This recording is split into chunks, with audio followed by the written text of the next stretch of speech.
Assalamualaikum warahmatullahi wabarakatuh. Innal hamdalillah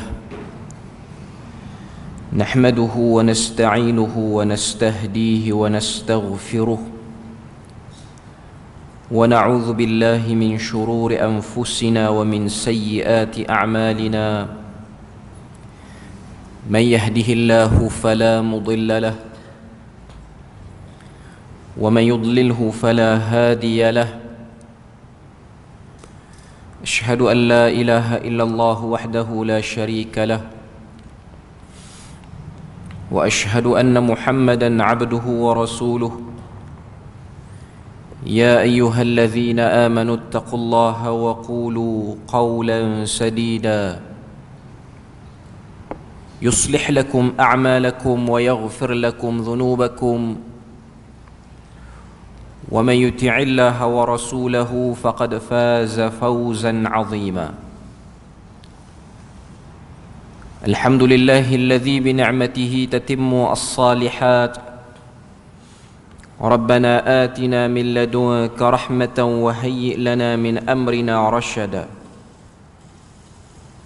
اللهم آت نفسي تقواها وزكيها وأنت خير من زكاها أنت وليها ومولاها. أما بعد.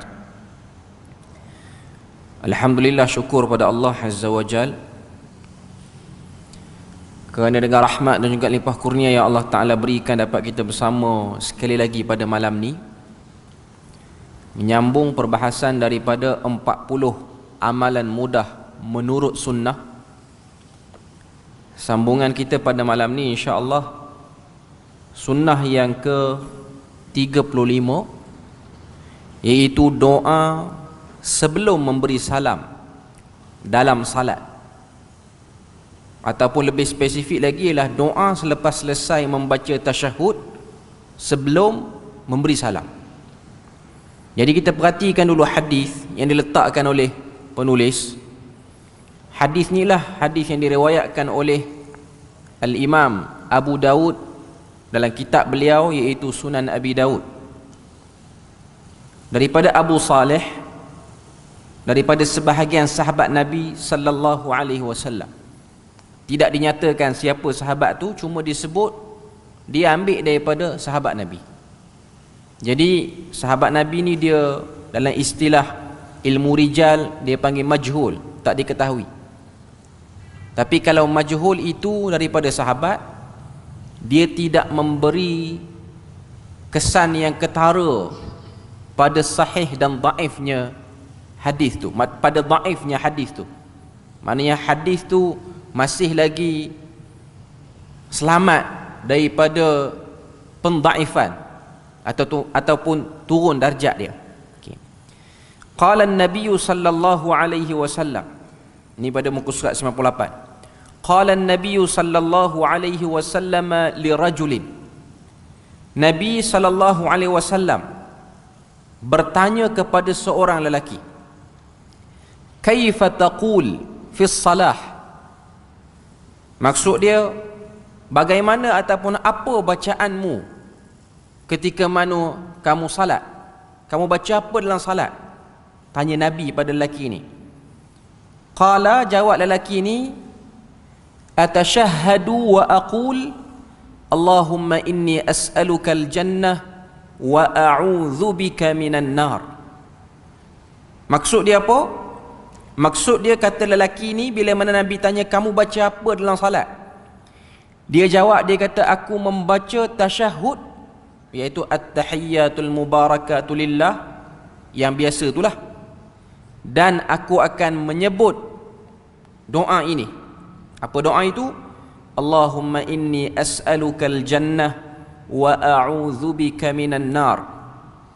Maksud dia, ya Allah, aku mohon daripadamu syurga dan aku berlindung denganmu daripada neraka.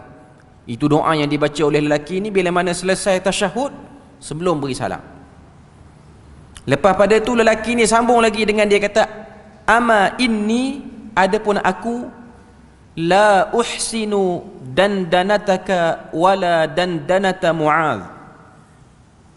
Maksud dia apa?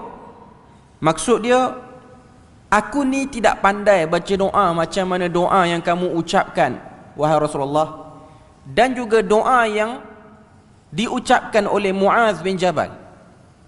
Maknanya, daripada perkataan lelaki ni kita boleh tengok dan kita boleh nampak dia ada maklumat Nabi baca sesuatu selepas selesai tasyahud sebelum beri salam. Cuma bacaan tu dia tidak tekuni, dia tak hafal, dia tak ingat, tapi dia tahulah di situ ada bacaan, di situ ada ruang boleh berdoa. Bila mana Nabi dengar macam tu, Nabi kata, dia kata, ama inni la uhsinu dandanataka wala dandanata Muaz, adapun aku tak retilah nak merintih macam mana kamu merintih, sebab dandanah tu maksudnya ialah rintihan, dan juga ucapan rintihan daripada Muaz aku tak reti.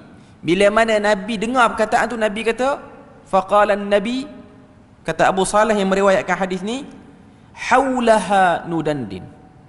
Nabi kata kepada lelaki ni, pada perkara itulah yang kami berdoa. Maknanya Nabi memberi respon yang positif kepada lelaki ni. Bila mana Nabi tanya, kamu baca apa? Dia pun kata, lepas tasyahud aku akan baca, Allahumma inni as'alukal jannah wa a'udzubika minan nar. Tu je. Maka Nabi pun kata, itulah yang kami doakan, itulah ucapan yang aku ucapkan. Okay. Dalam pengajaran hadis ni kita tengok dulu, sebelum pada kita tengok riwayat-riwayat lain berkenaan dengan doa selepas selesai daripada tasyahud sebelum memberi salam. Okey, tengok pengajaran daripada hadis. Ulama berbeza pendapat tentang hukum berdoa selepas tasyahud sebelum memberi salam. Maknanya ada hukum yang diperbahaskan. Dalam tempoh ni, lepas baca tasyahud, innaka hamidun majid, nak pergi pada assalamualaikum warahmatullah tu, ada perbahasan hukum. Bila mana sebut perbahasan hukum ni, dia tak lari pada 5 tu lah. Wajib, haram, makruh, sunat dan juga harus. Maknanya 5 perkara ni ialah yang disebut sebagai perbahasan hukum. Yang pertama dia kata, majoriti ulama mengatakan sunat bagi seseorang berdoa dalam salatnya sebelum memberi salam.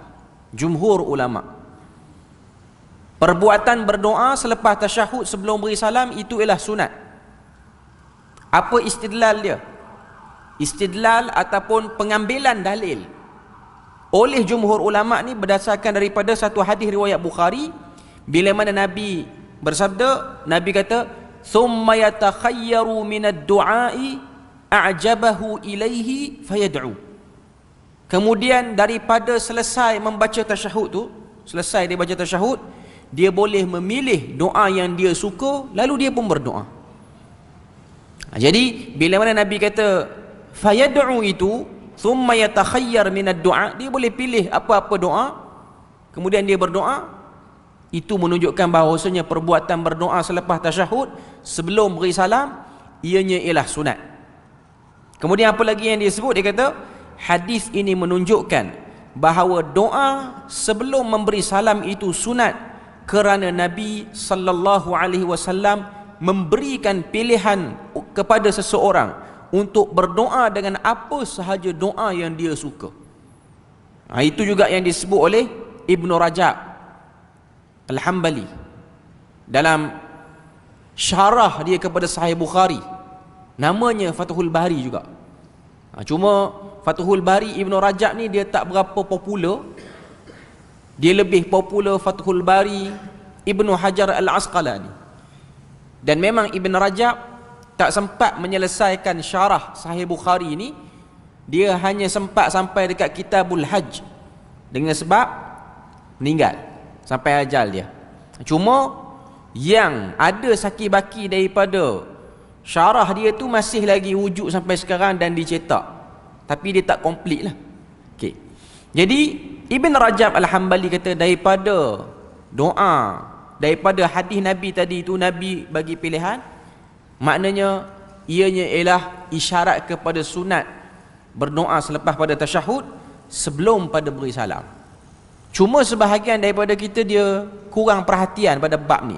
Orang lebih memberi perhatian berdoa selepas beri salam berbanding memberi perhatian pada berdoa sebelum daripada memberi salam. Sedangkan antara dua ni, sebelum salam lepas tasyahud dengan selepas salam, yang lebih mustajab ialah sebelum memberi salam. Lebih mustajab ialah sebelum memberi salam. Yang kedua, sebahagian ulama berpandangan wajib bagi seseorang untuk berdoa dalam salat sebelum memberi salam. Tadi kata sunat. Yang ni kelompok kedua kata wajib. Ini kerana lafaz hadis tersebut merupakan arahan daripada Nabi sallallahu alaihi wasallam. Maknanya ada sebahagian sekelompok ulama melihat bila mana Nabi tanya kepada lelaki ni menunjukkan Nabi concern, Nabi ambil perhatian. Kalau ianya hanyalah benda sunat, Nabi tak akan titik beratkan sehingga Nabi tanya. Sebab tu antara tokoh yang juga berpandangan ianya wajib ialah satu orang tokoh besar hadis di Yaman, nama dia Tawus bin Kaisan. Tawus bin Kaisan ni dalam buku kita pun ada sebut, dia pernah suruh anak dia ulang balik salat dengan sebab anak dia tidak berdoa selepas tasyahud sebelum beri salam. Itu pun disebut oleh Ibnu Rajab dalam Fathul Bari itu, syarah kepada Sahih Bukhari yang beliau tulis. Jadi perbuatan Tawus bin Kaisan itu menunjukkan bahawasanya ianya benda yang mustahab dan utamalah. Bila mana lepas selesai tasyahud ni kena doa. Dan paling minimum doa itu ialah macam doa yang lelaki tadi bacakan dalam hadis riwayat Abu Daud, iaitu Allahumma inni as'alukal jannah wa a'udzubika minan nar. Kalau kita buka buku Hisnul Muslim atau Perisai Muslim yang ditulis oleh Al-Qahtani rahimahullahu ta'ala, dia himpunkan 11 riwayat. Nanti kita akan telusuri dengan masa yang ada beberapa riwayat yang sempat daripada Hisnul Muslim. Dalam buku ni dia tak bawa semua. Sebab saya rasa Hisnul Muslim ni ialah bacaan yang dikenali oleh kebanyakan orang, ataupun terjemahan dia Perisai Muslim. Tuan-tuan boleh beli dekat mana kedai-kedai buku, dah ada yang saiz poket pun. Bahkan Hisnul Muslim ni dah ada aplikasi dalam telefon pun boleh download. Cuma yang terjemahan mungkin tak ada lah, dia ada yang bentuk dalam bahasa Arab secara keseluruhannya. Tapi ada benda ni, orang kata apa, benda yang ma'ruf sebagai buku himpunan zikir-zikir dan bacaan-bacaan yang utama. Nanti kita akan tengok. Tapi kita baca dulu beberapa pengajaran hadis ni.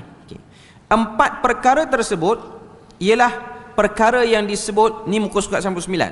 4 perkara tersebut ialah perkara yang disebut dalam hadis, iaitu meminta perlindungan dengan Allah daripada azab neraka Jahannam, azab kubur, bala hidup dan mati, dan bala Dajjal.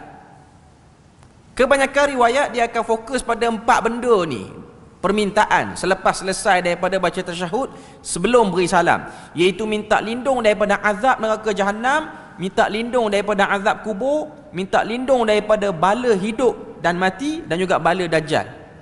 Kebanyakan riwayat sebut macam tu. Pendapat yang tepat ni, penulis dia nak buat kesimpulan. Pendapat yang tepat ialah pendapat majoriti ulama yang mengatakan ianya sunat. Tengok muka surat 100, masih panjang lagi dia punya pengajaran hadis ni. Dia sebut hadis ini menjadi dalil bahawa sunat bagi seseorang berdoa dalam salatnya sebelum memberi salam. Bahkan ini merupakan tempat yang mustajab doa di dalam salat selain daripada sujud. Maklum.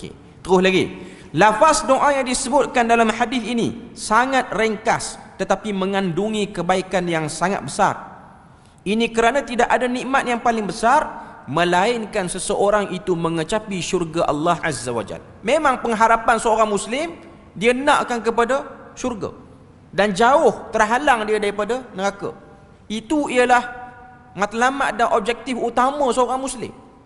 Sebab tu bila mana Al-Quran menyifatkan orang yang berjaya, biasanya ialah orang yang berusaha untuk menempatkan diri dia dalam syurga.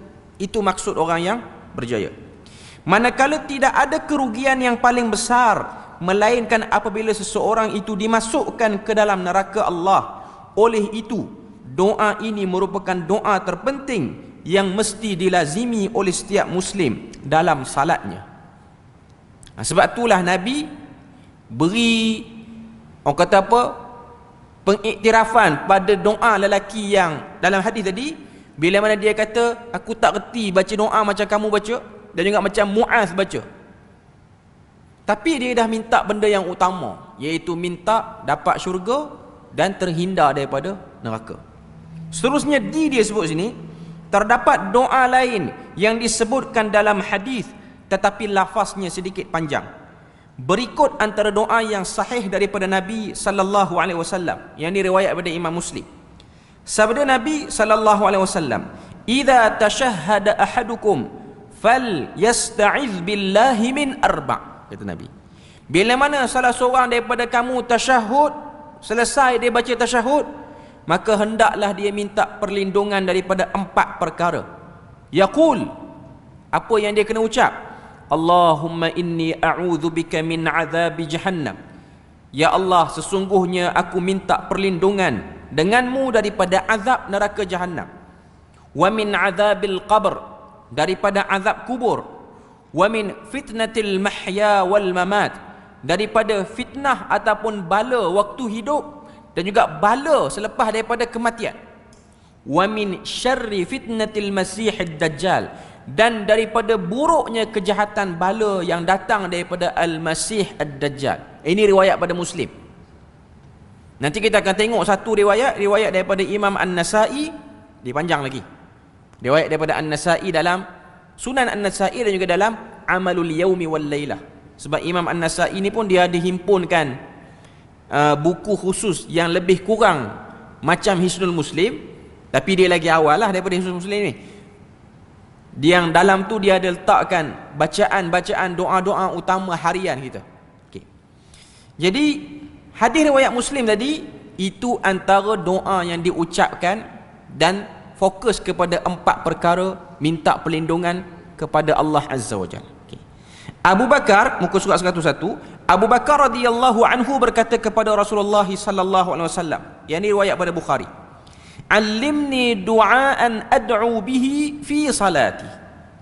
Wahai Rasulullah, ajarkan kepadaku doa yang boleh aku baca dalam salat. Okay, tengok.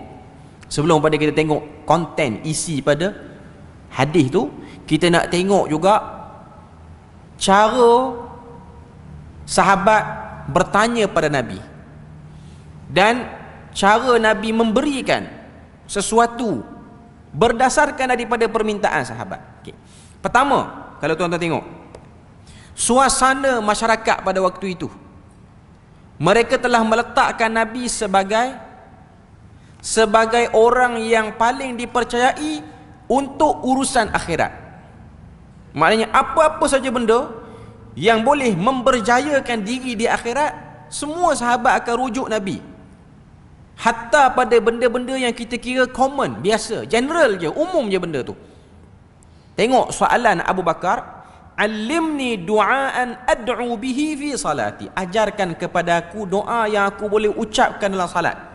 Adakah Abu Bakar ni orang yang tak reti bahasa Arab sehingga dia kena tanya macam tu pada Nabi? Bukan.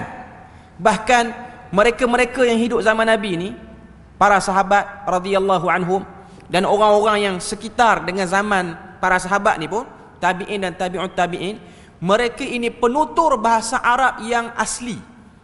Maknanya bahasa Arab yang tak tercemar lagi. Macam sekarang ni bahasa Arab yang dipertuturkan oleh orang-orang Arab di negara-negara yang kita kenal mereka tu bercakap dengan bahasa Arab, bahasa dia orang sudah dipengaruhi oleh bahasa lain. Cuma mungkin kita boleh tengok orang-orang Arab yang menuturkan perkataan di negara-negara teluk Gulf ni, negara teluk ni macam Arab Saudi, UAE, Qatar apa semua ni, mungkin bahasa Arab dia orang masih lagi tak banyak terkena asimilasi daripada bahasa lain.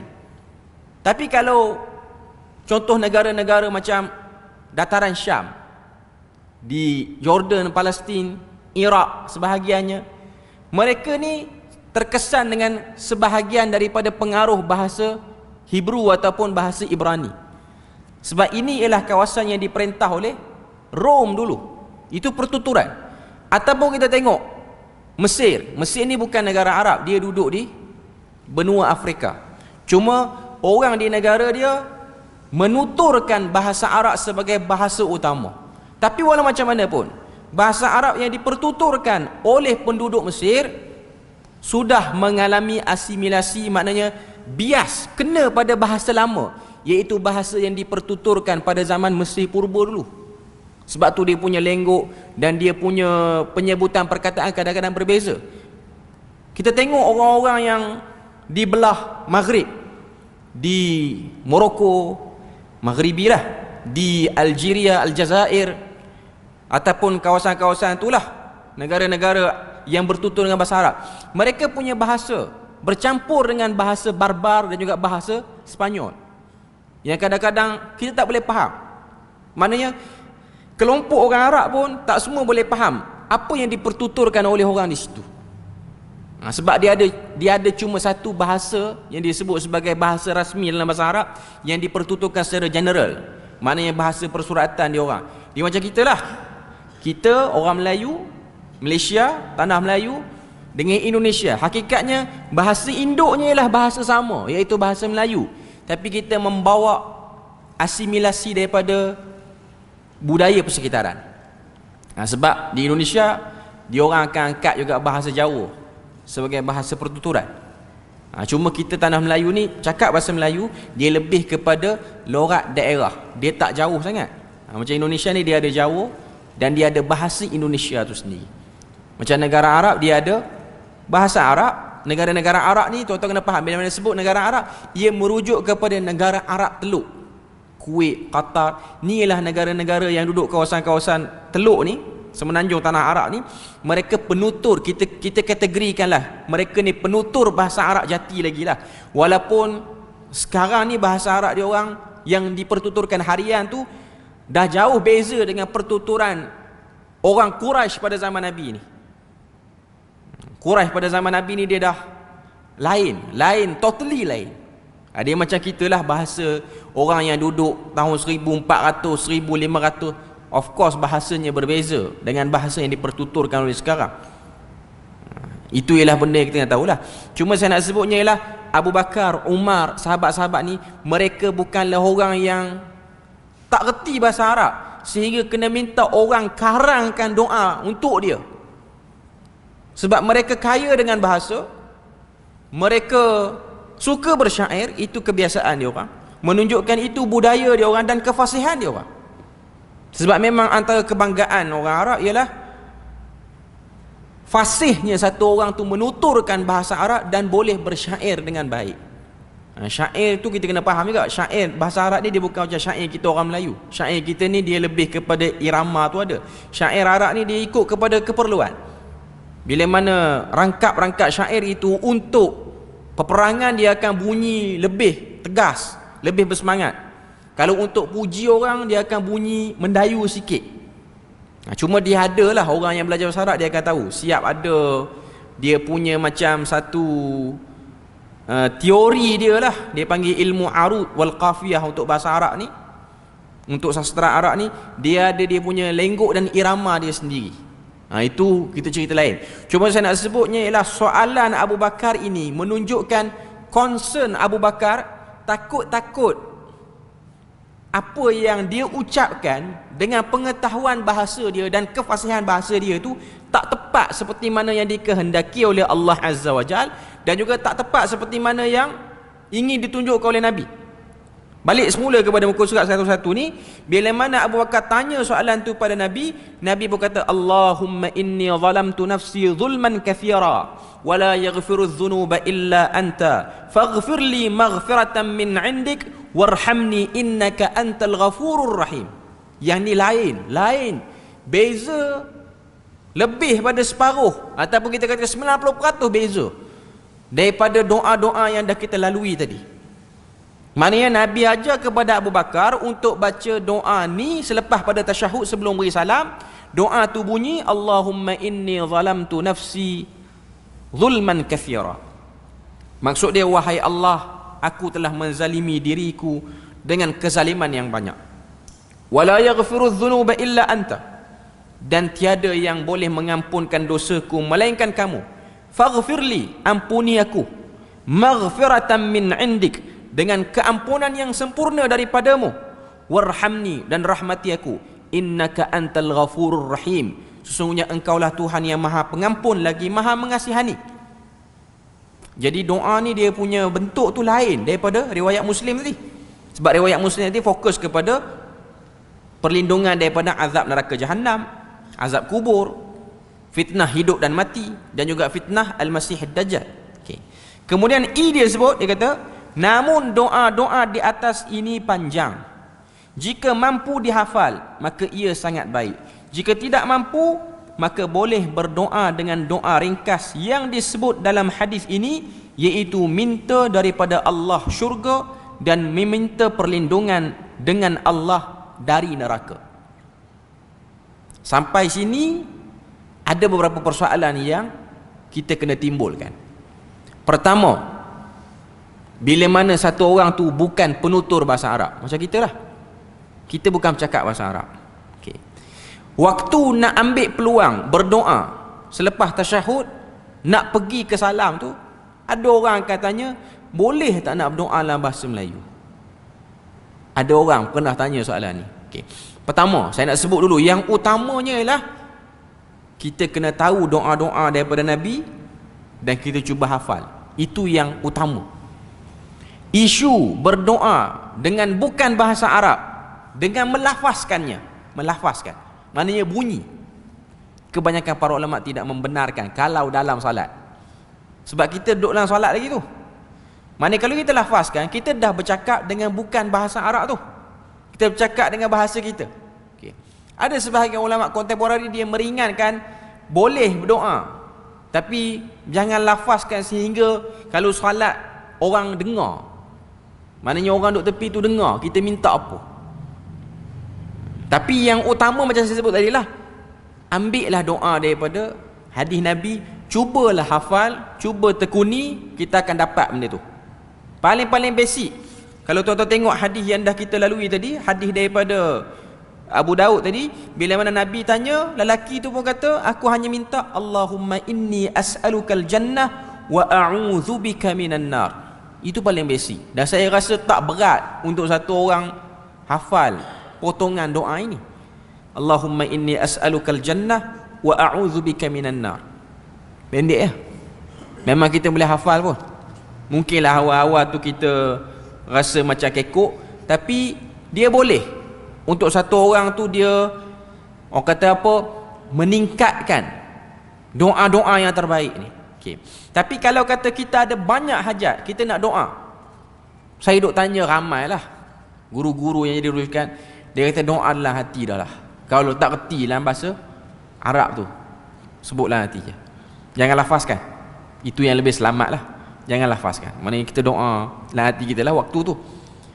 Waktu kita salat secara individu ni, sebab nak mensyaratkan supaya orang tu reti bahasa Arab, dia bukan benda yang realistik lah bagi saya. Sebab tak semua orang dia ada kemampuan itu, dan tak semua orang dia, kalau dia belajar bahasa Arab pun belum tentu lagi dia boleh berdoa dengan baik, menggunakan susunan perkataan yang baik.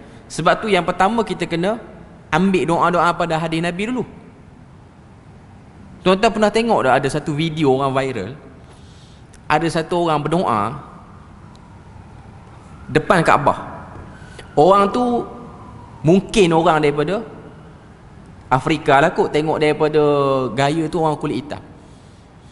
Dia berdoa fulus. Tuan-tuan tengok video tu. Tak tengok tak apa, saya bagi tahu dari mana ni. Dia tak sebut apa, dia sebut fulus, sehingga orang tepi tu pun kata doa benda lain. Dia pun kata al-jannah thummal fulus, kata syurga lepas pada tu fulus. Fulus ni maksudnya duit. Dia tak kerti nak minta apa, dia minta duit. Tapi dia duduk tu dekat kawasan Hijir Ismail. Yang tu tak apalah, dia di luar salat, tapi nak katanya perbuatan dia overall secara umum, generalnya betul, tak ada masalah. Cuma nampak pelahap dunia sangatlah bila mana dia minta yang tu saja. Kita dah sebut sebelum ni kan, Bagaimana Nabi pernah tegur satu orang lelaki Badui, bila mana Nabi tanya, kamu nak apa? Dia kata, aku nak unta yang bunting dan juga aku nak kambing yang kantung susunya tu penuh. Nabi kata, kesian apa yang dia minta ni. Kenapa dia tak contohi perempuan tua pada zaman Nabi Musa? Bila mana kita tengok hadis tu, rupa-rupanya Nabi pernah cerita pada para sahabat ketika mana Nabi Musa nak keluar daripada Mesir, arahan daripada Allah Ta'ala ni, Bani Israel dia refuse, dia enggan. Dia kata, kami tak akan keluar sehingga dibawa sekali jasad Nabi Yusuf. Bila mana tanya, kat mana jasad Nabi Yusuf tu? Semua tak tahu, kecuali seorang perempuan tua. Nabi Musa pun pergi jumpa perempuan tua tu, tanya dia, dekat mana jasad Nabi Yusuf? Perempuan tua tu kata, aku akan beritahu selepas daripada kamu jamin permintaan aku. Apa dia permintaan tu?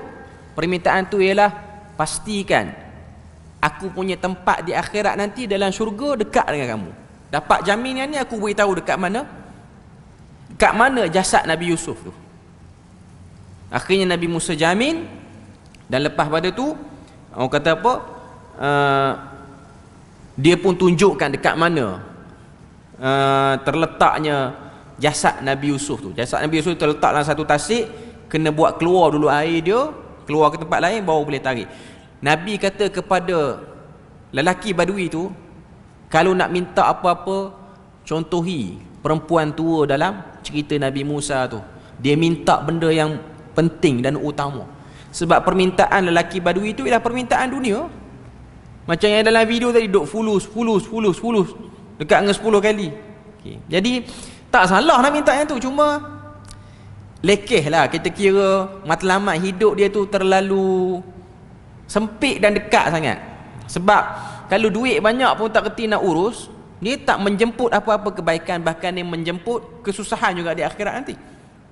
Cuma nak katanya boleh minta apa saja, boleh minta apa saja. Okey, ni ada orang tanya soalan dalam live ni, saya jawab terus lah kot. Kalau imam sudah memberi salam, boleh ataupun tidak kita teruskan berdoa tasyahud akhir? Sebab ada yang kata tak boleh dan dalil imam adalah untuk diikuti. So bila imam bagi salam, kita kena ikut juga bagi salam. Bohong pencerahan. Okey, nak bagi cerah ni. Okay. Pertama kita kena tahu, bila mana kita salat jemaah, kita memang tertakluk dengan mengikuti imam. Sebab hadis Nabi jelas, ju'ilal imam liyu'tamma bihi. Dijadikan imam itu, dia duduk di tempat imam ni untuk kita ikut dia, bukan untuk kita buat kepala sendiri di belakang. Okey. Bila mana kita salat berjemaah, pertama saya nak sebut juga untuk imam, bagilah sikit tempoh. Sebab orang dah tahu sunnah ni, bagi sikit tempoh untuk orang ada kesempatan boleh berdoa. Paling-paling kurang doa minta lindung pada 4 perkara tu pun dah jadilah. Iaitu doa yang diriwayatkan oleh Imam Muslim tadi tu. Doa yang Nabi ajar pada kita, Allahumma inni a'udzubika min azabi jahannam wa min azabil qabri wa min fitnatil mahya wal mamat wa min syarri fitnatil masihid dajjal. Imam tu pun baca, jadi jemaah pun boleh ambil waktu sikit untuk berdoa. Okay. Tapi kadang-kadang sebahagian imam dia tak perasan, dia tak tahu. Mungkin kerana dia pun kalau ada urusan, dia laju sikit hari tu. Lepas innaka hamidum majid, dia pun terus bagi salam. Okay. Bila mana terjadinya situasi ini, maka makmum tetap kena ikut imam memberi salam juga. Kalau dia tak selesai baca tasyahud, dia kena selesaikan bacaan tasyahud. Tapi dia tak boleh nak memperpanjangkan bacaan doa dia, dengan sebab dia nak isi dan ambil peluang tu. Jadi kita tak sempat lah tu. Maknanya memang kita tak boleh dan tak ada peluang. Kita kena ikut. Jawapannya lah kita kena ikut imam.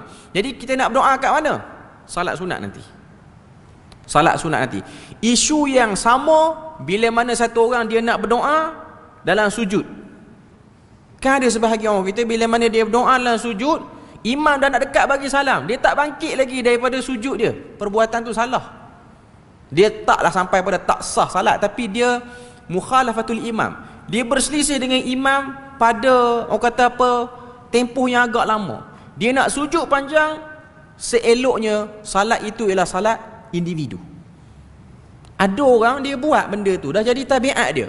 Bila mana sujud last je, dia paling last sekali angkat kepala. Memang ngam imam bagi salam, baru dia angkat. Kalau selalu duk buat benda tu, takut solat kita jadi fasid. Fasid ni maksud dia apa? Rosak. Saya tak nak pegang pada pandangan yang kata tak sah. Sebab mungkin si pelaku ni dia tak tahu apa. Dalam mazhab Maliki dia sebut benda ni fasid. Dia akan jadi rosak solat orang tu. Jadi bila mana kita nak berdoa, kita berdoa dengan panjang dalam sujud ataupun selepas tasyahud pada salat individu. Jadi imam dia kena pandai-pandai lah. Jangan terlampau bagi tempoh sangat, sebab keperluan orang di belakang pun kadang-kadang ada orang dia kalut. Dah habis baca tasyahud, dekat 15 minit tak bagi salam bagi imam. Ada orang dah terlepas bas, ada orang dah terlepas flight dah pun. Jadi dia kena tengok keadaan. Sebab tu imam dia kena melihat. Tapi dalam banyak-banyak hadis kita akan tengok Nabi ni bila mana salat berjemaah, khususnya salat fardu, Nabi memang sangat-sangat melihat keperluan jemaah di belakang. Nabi tak akan terlalu cepat sangat dan tak juga terlalu lambat sangat. Tapi kalau salat tu salat sunat dan orang tu dia ada pilihan untuk dia follow ataupun dia tinggalkan salat tu, dia pergi buat urusan dia, yang tu memang agak sedikit panjang. Cuma untuk salat fardu memang Nabi akan melihat kepada keperluan. Sebab tu Nabi mempercepatkan salat bila mana mendengar tangisan budak. Sebab Nabi takut ibunya risau anak dia pergi ke mana. Sebab zaman dulu masjid bukan ada lampu macam sekarang. Mana bila mana anak tu menangis, dia akan jadi gelisah lah. Jadi Nabi cepatkan salat. Maknanya Nabi sangat ihsan ketika mana salat berjemaah ni. Nabi akan tengok keperluan. Sebab tu Nabi pun pernah tegur Muaz bin Jabal bila mana dia imamkan salat di satu kawasan kepada satu kelompok, salat isyak rakaat pertama dengan rakaat kedua, sebahagian riwayat kata dia bantai surah Baqarah habis isyak. Habis surah Baqarah. Surah Baqarah bagi habis ni 2 jam setengah ataupun bacaan standard 3 jam. Tuan-tuan boleh bayang dia bantai solat isyak. Dan isyak zaman tu bukan isyak masuk waktu 5 minit lepas tu azan, 5 minit lepas tu terus salat. Zaman tu biasanya dia akan lewat sikit. Dia panggil salat pada waktu atamah. Mana kita boleh agak dalam setengah jam. Sekarang mungkin pukul 8.54 ataupun 8.55 azan isyak. Mana kita boleh agak salat tu akan dilakukan 9.30 ataupun 9.45 ikut pada waktu atamah. Sebab orang zaman dulu dia tak ada kerja punch card macam sekarang, masuk lambat pun tak ada orang marah apa semua pun. Zaman sekarang ni dia lain lah, dia punya sistem dia lain. Jadi kena tengok pada keperluan. Okay. Jadi Muaz bin Jabal dia pergi imam salat fardu di satu kawasan, dia bantai salat fardu tu dengan surah Baqarah habis. Sebahagian riwayat kata satu rakaat tu habis. Maknanya rakaat kedua bantai dengan Ali Imran pula. Oh, lagi dahsyat. Maknanya kita boleh agak lah salat tu bukan akan siap pukul 3 pagi, pukul 4 pagi baru siap salat isyak tu. Sebab ambil masa lama. Selesai salat isyak, jemaah yang salat di belakang Muaz bin Jabal, dia tegur, dia macam tinggi suara sikit, wahai Muaz, thaqulat alayyan nas, kamu telah memberatkan orang dengan cara salat macam ni. Muaz pun dia semangat. Dia kata tidak ada orang yang rasa berat dalam salat melainkan munafik. Kawan tu pun jadi diam. Kena cop munafik pula. Akhirnya sampai pada Nabi. Nabi pun panggil Muaz. Nabi kata, aina anta ya Muaz? Kemana kamu wahai Muaz? Wasabbih isma rabbikal a'la, dengan surah Al-A'la. Nabi bagi cadangan surah-surah yang agak sederhana. Kalau nak baca jangan baca panjang, baca secara sederhana. Tapi salat tarawih dia lain. Ini saya nak kena sebut. Kadang-kadang ada orang dia pakai modal ni, dia nak suruh imam salat tarawih baca pendek juga. Salat tarawih salat sunat, dia bukan salat fardu. Salat sunat memang kalau kita tengok dalam bentuk-bentuk yang dilakukan oleh para sahabat dan juga Nabi sendiri, bacaan ni agak panjang. Dan orang yang tak larat, dia ada pilihan untuk dia follow ataupun dia tak follow. Cuma ada kelebihan khusus bagi orang yang salat tarawih bersama dengan imam sampai habis. Sebab tu kalau kita tengok pandangan setengah-setengah negeri untuk orang kata apa, memberi peluang jemaah tu dapat pahala bersama dengan imam, jadi dia taklah wajibkan sampai 20 buat sampai 8 saja, tapi bacaan tu sederhana, tak panjang sangat, tak pendek sangat. Tapi dia, saya nak sebut, itulah salat sunat. Tapi salat fardu memang Nabi ringkaskan. Nabi taklah ringkas sangat, tapi Nabi beri waktu yang memadai. Orang tak rasa terlalu cepat dan orang tak rasa terlalu lambat. Okay. Jadi bagi imam, kalau dia rasa ada tempoh yang agak munasabah, jemaah-jemaah pun bukan daripada kalangan orang yang tergesa-gesa, maka dia boleh bagi ruang sikit untuk jemaah-jemaah berdoa antara lepas tasyahud nak pergi pada salam. Tapi kalau dia laju, jemaah terpaksa beri salam sama dengan dia. Jadi jemaah yang ada waktu lebih, dia boleh buat bacaan doa tu pada salat sunat selepas daripada tu, ataupun sebelum daripada salat fardu bersama dengan imam tu lah.